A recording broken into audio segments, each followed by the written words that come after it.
Welcome to Five Friday feedback of the Fi Guys. So today we're going to be talking all about Japan and my trip there. I just got back from an 11-day amazing trip to Tokyo, Osaka, and Kyoto. I wanted to go ahead and tell our listeners everything that I went ahead and did and give you the full Japanese itinerary for those who are going there for 11 days or more to make sure that you maximize your time, avoid the bad stuff, and do more of the good stuff. If you're here just for the Fi Guys, you're only about financial independence, you can go ahead and skip this podcast. That's completely fine. If you're listening to us only on audio, I would definitely recommend switching over to YouTube because we're going to be showing photos and everything. So it'd be definitely better to watch rather than just listen. But if you're someone who just likes to listen to audio, that's cool too. You won't be able to see the beautiful photos though. So Dominic is... Yeah, you do get beautiful voices, so that's nice. But the beautiful voices. So I'm going to go ahead and share my screen with you, and I'm going to give you pretty much what we went through, the entire itinerary, everything like that. Okay. So we're going to share this screen. Awesome. I can't wait. Three people went, myself, my wife, and then her friend Chloe. There it is. So there we go. Let's see here. Day one, we flew from Phoenix to LAX, and then we got breakfast and drinks in the Centurion Lounge before we took off. So we checked into LAX. Just so you guys know, if you guys are flying into LAX, if you fly a different carrier, whenever you fly international, you will have to go and pick up your bags and then recheck your bags. So I would recommend if you're in LAX, because the only places that fly Japan are going to be LAX and SFO. And I think Seattle does too. But I recommend just grabbing your bags and walking the terminals rather than taking the bus, because the bus takes longer than it does just to walk for young people. And exercise is good because you're going to be on the plane for 12 hours. So might as well go for it. So here's a photo of me and my friend, my wife's friend, Chloe. We're getting drinks and we all got pretty sloshed before hopping on the plane in the Centurion Lounge. These are morning drinks. Fun story there. We were in the Centurion Lounge and, I asked for a tequila sunrise a tequila sunrise without the grenadine. So he went and made that for me. And then a little bit later, I asked for an Aperol spritz and he's like, oh, sorry, we don't do hard alcohol before 11 a.m. And I was like, okay, well, you just gave me tequila, which is a hard alcohol. And he goes, oh no, that's a clear alcohol. That's different.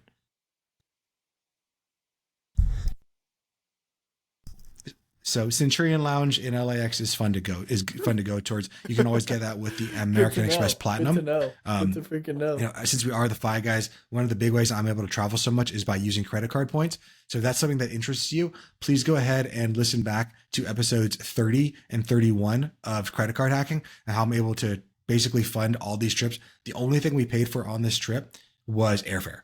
Other than that, everything was paid for on points. And I guess food. Food we also paid for. We decided that it would be fun to wear white shoes and see how they all look by the time we got back from Japan. Nice. So that's us before we took off. It was my wife's 10th anniversary together. So when we got into the hotel, when we checked in, we had these nice little anniversary thing as well, which would be cool. Yeah. So we ended up flying American Airlines, and then we just did economy class on a Dreamliner, which is pretty cool. Those are the really large planes with 3 rows of seats all the way across. What we did for this one is we actually went right behind the bulkhead of the economy class. So we were right behind like business class. But when you sit behind the bulkhead, you actually get super long room. Mm-hmm. So we were actually able to stretch out as far as we could because the bulkhead is still pretty far in front of you. So you're able to stretch out a lot. So if you get to choose your seat, I would definitely recommend, if you're going to fly economy to save some money, choose the bulkhead seat, because we were able to actually like stand up and like stretch and stuff whenever we felt like it. But the plane was not full at all. So there were people who were just taking up whole rows to themselves to sleep. So I did that at one point too. And everyone was kind of being cool. We're all just sharing. So my wife and we ended up staying at the Sheraton in Miyako. That was a beautiful little hotel, but that's awesome. Miyako is an area that we didn't really know a lot about. And it's not in the area. Like it's small. It's nothing crazy going on there. As soon as we landed in Japan, one thing we did is we went ahead and we converted $1,000 of cash into yen. So that, because just, the Japanese, they don't really use cards as often. Mm-hmm. So they are definitely a cash society. Now, if you have a credit card, it's okay. It'll work. Just make sure you have a credit card that doesn't have foreign transaction fees, but you're able to go ahead and use that credit card, no issue, in most places. But cash is definitely preferred. So you're going to want to make sure that you have some cash because a lot of the times the cabs will not accept card. It's only cash only. And there are a few restaurants that we went to that only accepted cash, no card at all. So we found that $1,100 for my wife and I was enough to be good. Yep. So $100 a day. And the nice thing is when we went there, Wow. and I'm sure by the That's time you're listening to this interesting. video, the For 11 days. dollar is more than the yen. So we were able to Interesting. convert one of our dollars for 147 yen, which would be like, we're basically making 50%. It's $1.50 for every dollar. So we went, yeah.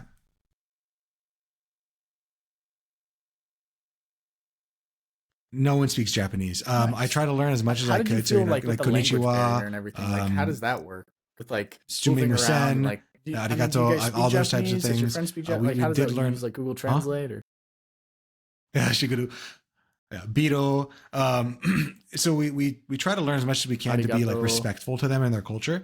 But Japanese people were super Shigaru. welcoming. I would definitely Shigeru recommend Miyamoto. downloading Google Translate before you go. And you can actually even download the language into your phone. So in case you don't have data, it'll still download. And there's also Google Lens, which will convert Japanese writing into English, which was probably the most helpful thing that we had because a lot of the restaurants, like those people, they don't always speak English or very good English.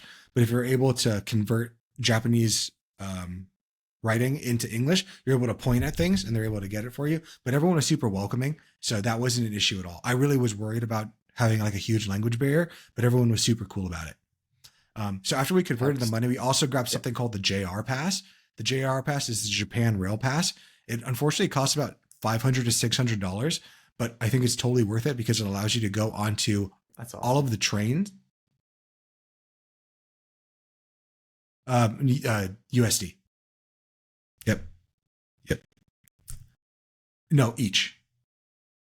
But that gets you to go onto Yen the or subways, USD? not the subways, but all of the trains and the bullet trains. USD. 500 USD. So okay. for all for three of 14 you, or- for either 7, 14, or 21 days. So the Okay. JR Pass is only sold to people who aren't Japanese citizens, so that we can go there and like easily get around Okay. without having to go to the ticket booth every single day and try to figure that whole situation out. No, it's cheaper for us. No, it's probably more expensive for the locals.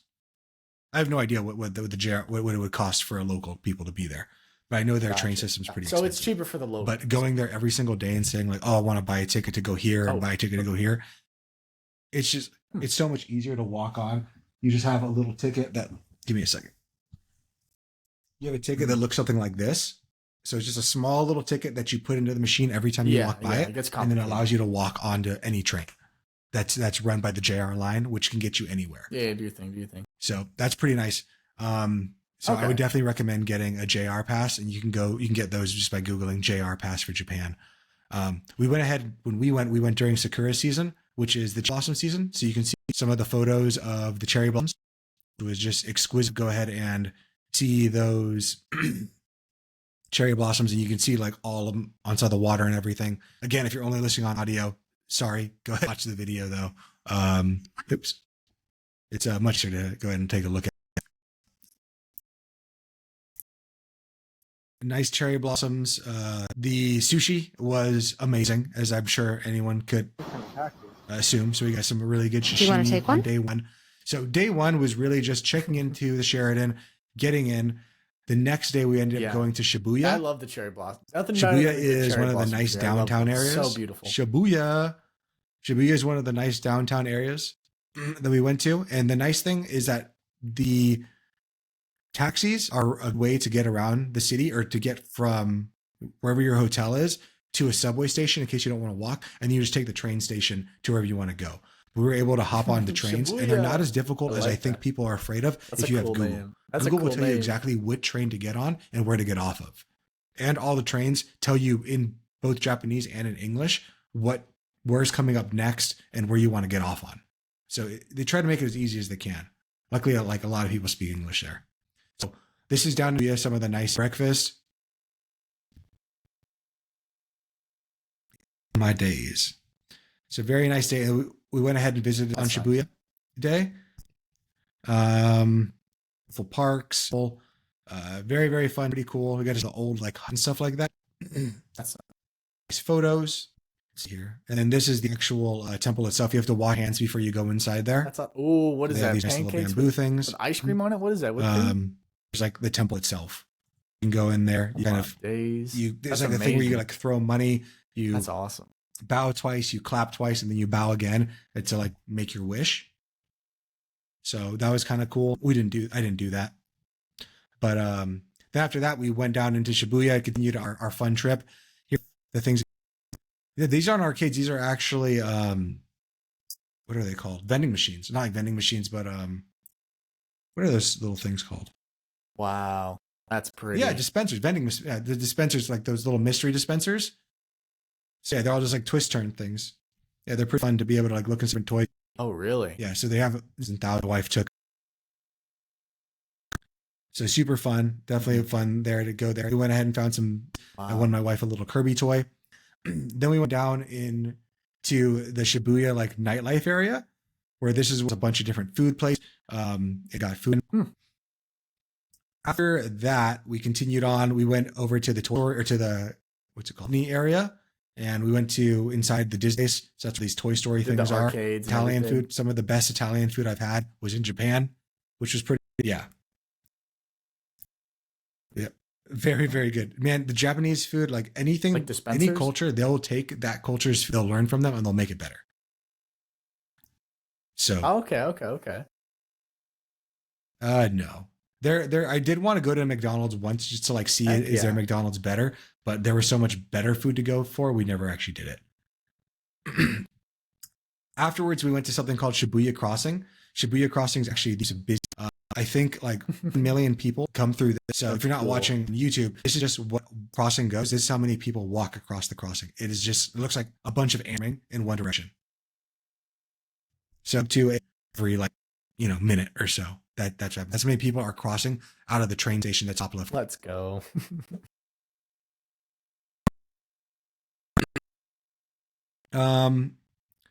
Cool. So then after that, go around, check out some different hotels. And the next day day one, we did Shibuya.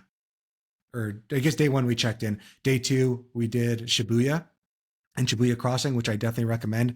After that, we went ahead and continued that. We stayed across the Rainbow Bridge, is this here, over into a different part, which is called Ginza. That's the most in Ginza, we went to a I've place called Team Labs. Team Labs is kind of a tourist trap, but it was fun. Before we went to Team Labs, we found to take a foot and giant Gundam. Did you get Gundam any American there? But food, Team like Labs, super cool place that I don't even know how to describe it. No. Like a sensory experience. Yeah. Optical illusion, 7 rooms, and every single room was different. And it was pretty cool to go to. This was the first room. It was like you could walk into, and all the lights behind you would constantly change. After that, you will get wet on this like ride. So you kind of walk into like ankle/shin height water, where there are these toys displayed on the water as they move. So yeah, it's pretty walk around with them. It definitely does. And like, I guess do whatever you want, but they're just lights. This fun one with like different like balls and different colors. Huh. So it was pretty fun to walk inside there. Everyone was like pushing the balls into each other, trying to knock each other over. Team Labs in Ginza. Was this the place from the this really cool like flower area where the flowers come down. Then after that, we went ahead and got some ramen, very good ramen. And then we went to a, what was this called? It was an aquarium, like an art aquarium. No, an art. So these are all different live fish in them. So we got to go and like check. Yeah. Mm-hmm. So that was pretty cool. I was on Ginza. My wife also did a bit of shopping. Upset me. She spent a lot of money on gifts, but that's good. We got for Christmas. After that, we went ahead and headed back. We got some dinner. And then the next day, we went and spent the day in Asakura. and that was the big day for that was like culture and history was in Asakura. Um, so in Asakura and up into, we got to like kneel at a traditional Japanese table for tempura. Awesome. We went down into another partially Buddhist temple, but I always see people at maybe photo. One of the big. So very, very, very nice. Yeah, I know what you mean. I know it's very mystical. Optical illusions and whatnot. In general, yes, they are shorter Yeah. than Americans, but there are tall Japanese people now. Yeah, they're not as small as they once were. I think a lot of people say they were small because World War II and stuff during Japan. Like there was a huge famine for a really, really long time, so a lot of them were smaller. But now their economy's fine, and they grow up to be the same size as everyone else. Mm-hmm. Yeah, there is. And we walked around. That night, so Italian style Japanese, which That's is so again cool. better than one of the best pizzas I've had. Was again in Japan. So day 5, we went bar hopping, or we went to Shinjuku for that day. Sick, though. Good fluffy. I would definitely recommend getting pancakes in Shinjuku. In Shinjuku, we went up to the observatory, which allows you to all of Japan from that one area inside like the district, free to go up to the tower, which is pretty cool. Let's see here. Oh, and then we went down to, and then in Shinjuku, we also went down to the red light district. So the red light district is where, if you've ever gone online, like cool is just hangs out at this corner. So find a funny video of it. Mm-hmm. So interesting. So you can sit there and like fun things. And again, that is in Shinjuku. And we got to see good photo. This is Liz. I need that photo. Yes. So this is in like the red light district of Shinjuku. Yeah. This place was pretty freaking thick. Good food. Some really, really good chicken wings. Eat your chicken wings. One thing about Japan is food is substantially cheaper than it is in America.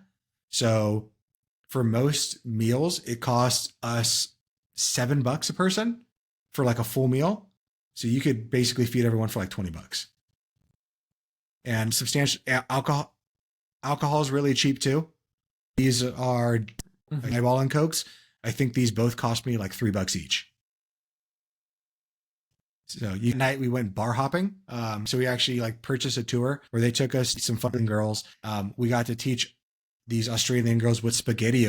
And they told us that we Americans are fucked. Yeah. How are the people there? They never had heard of some of the terrible food that we produce here in America. I've heard like that they're so very that was small pretty fun. People. Is that accurate? To go out and get to see some of the cooler things. This is one of the like bars that you can go to where they have like, fish up. This is where like a lot of street people are, street kids. Okay, most of Tokyo or most of all of Japan was extremely clean. This was the only area, Shinjuku at night, that was actually kind of dirty, or like there was trash and stuff. Yeah. Because no matter where you go, people are people. So there was a little bit of trash on the floors here. But if you like a nightlife district, if you want to go out clubbing, you want to go partying, you want to go drinking, Shinjuku bar hopping is the place to go. And if you're worried about like feeling safe, I think there's crime in every single place you go. But in Japan, it's just not that bad. The next day, that was that who were hosts. The next day, I know you're going to love this one. We went to Disney Sea and spent the entire day at Disney Sea. Before going to Disney Sea, we swung by 7-Eleven to grab breakfast. If you're going to Japan, go to 7-Eleven or Family Mart, but preferably 7-Eleven to get really, really good food. Like this is a little egg. This thing costs like 100 yen, which is 70 cents American, to be able to get these nice little rice balls. These are served at 7-Elevens where they have Slurpees in America. They have like really good food there at 7-Elevens in Japan. It's all just like grab and go stuff, like nothing to order, but good food. So Disney Sea is amazing. Yes, it is super cool. It's like a crazy experience where you're constantly in lines and it's just not fun and you can't really get anywhere. Yes. Okay. Oh, I see. Okay. So That's cool. I think I didn't like it that much. But I don't like going to American Disney, but Disney Sea was amazing. The food there, first off, was incredible. All of the rides are kind of funny in that they're all like failed movie rides. So they have like Journey to the Center of the Earth. That's a ride there. I love the running. Like a failed movie here in America so becomes much. like a good ride. I need that picture. Which is kind of funny. Your new profile photo. They also had like a 2000 Leagues Under the Sea movie. I love it. Our ride, which like like failed movies here were good movies there. Hey guys, Dom here. Don't mean to cut the podcast short, but just a heads up, this podcast, we did have a few technical difficulties, but if you would like to hear more about this podcast, we can always revisit it another time. Let us know in the comments. I appreciate you sticking around for the whole episode. Sorry for the trouble and the inconvenience. We'll be back, obviously, Mondays and Fridays, new podcast every week. You know this. But yeah, guys, we appreciate you guys stopping by, and we'll see you guys in the next one. This video podcast is sponsored by Monzon Wealth. The content in this podcast is for informational purposes only and should not be considered financial advice.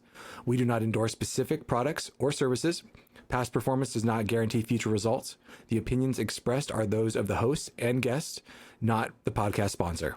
It is crucial to consult with a qualified financial advisor or professional who can provide advice tailored to your specific needs before making any financial decisions, investments, or taking any other actions. If you are seeking specified help, you can reach out to Chris at monzonwealth.com.